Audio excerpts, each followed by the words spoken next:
Morandi. Só parabenizar o pessoal que está aqui, sejam todos sempre bem-vindos, né? Como eu estava falando ali para o pessoal, no que depender de mim, a Tati também está fazendo um baita trabalho ali à frente da cultura.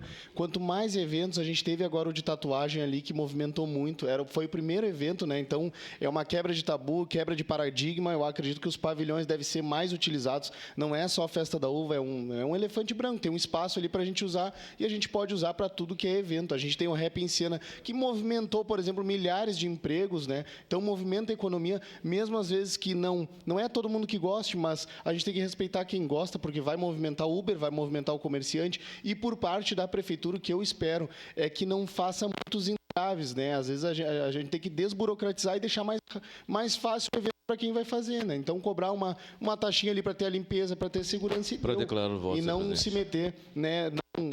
Acabar atrapalhando vocês ou quem quer fazer a sua arte, né? Ou a sua cultura, independente do que for. Então, contem comigo e parabéns aí. Obrigado, vereador.